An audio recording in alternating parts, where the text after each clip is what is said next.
Fallout 4's first major expansion mod just dropped and it's impressive. Team Fallout has been hard at work on Fallout London for 5 years now, and it shows. The team, hold on, doesn't sound right. The team, no, not quite.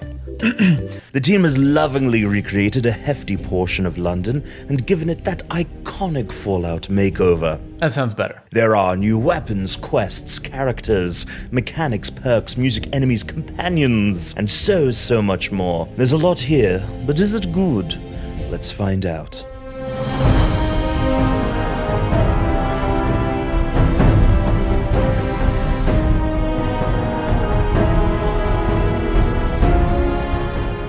Fallout London is a total conversion mod, meaning when you download and install it, it overhauls Fallout 4 in its entirety. This means you need to own Fallout 4 and all of its DLC. With London installed, you cannot return to vanilla Fallout 4 without uninstalling London altogether. Your experience, gear, weapons, and progress does not carry over from Fallout 4. Rather than expanding on the base game, it recreates it. Unfortunately, in order to get Fallout London working, you need to downgrade your version of Fallout 4. Remember that Next Gen update Bethesda pushed back in April? Yes, it broke the mod, and the team had to delay the project a few months.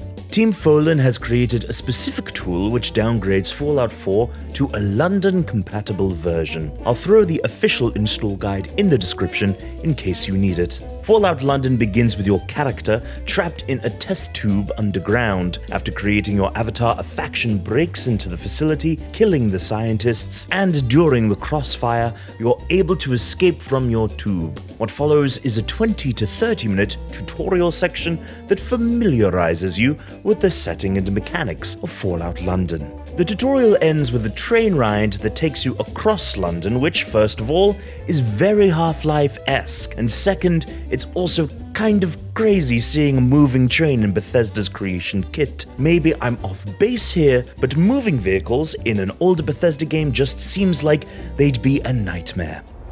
You can expect delays and revisions to the timetables of this train service. The setting is undoubtedly the most interesting thing about Fallout London. Every official Fallout game is set in the United States, so this is the first time players are getting a peek outside of America. While the mod may not be official, London looks and feels at home within the Fallout universe. As you explore London, you'll find retro future double-decker buses, red telephone booths, and famous historic landmarks. There are some slight regional differences though. For example, bottle caps aren't the primary currency in London. Instead, you'll need to keep an eye out for tube tickets. You can still find and sell bottle caps, so they aren't entirely useless, but tickets make the world go round across the pond.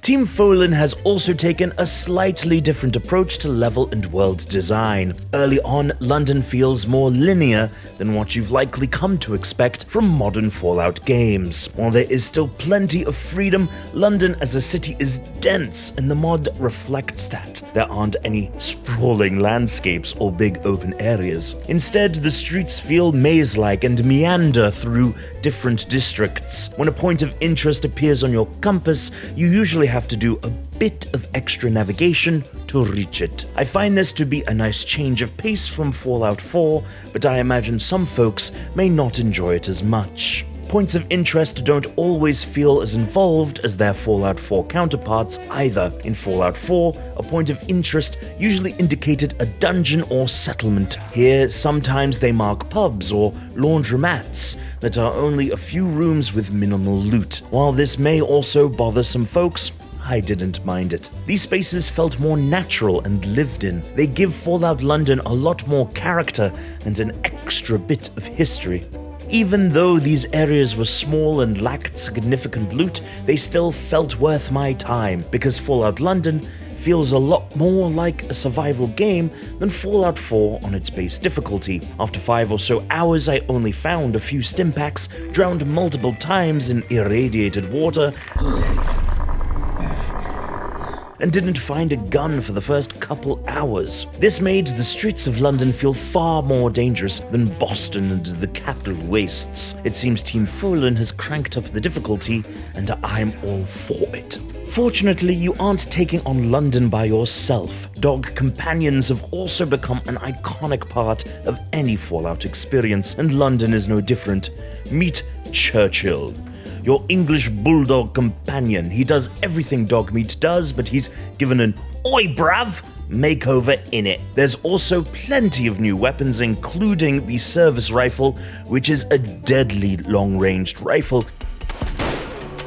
and the short powder pistol, similar to what appeared in 76, which might have the longest reload animation of any gun in Fallout.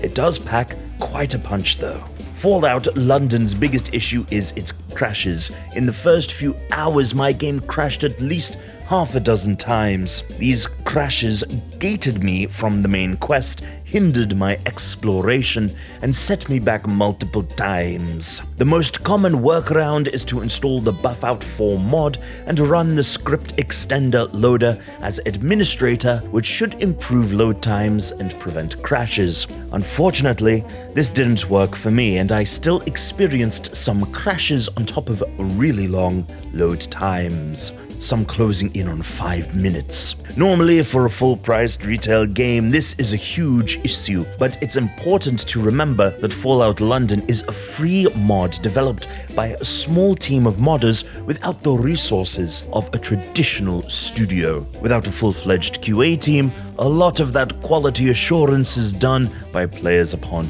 release. As of this recording, your enjoyment will likely depend on your tolerance for these crashes. Alright, that's enough of that. If you're a big Fallout fan and you're willing to weather the crashes, you'll still likely have a pretty good time. If the thought of random crashes and lost time worries you, I'd hold off for now. The team already has plans to address these issues, so hopefully they get sorted out soon. So yes, Fallout London is worth your time. Just maybe give the team a couple weeks to iron out some of the bigger issues. If you've already been playing Fallout London, let us know what you think in the comments below. Until next time.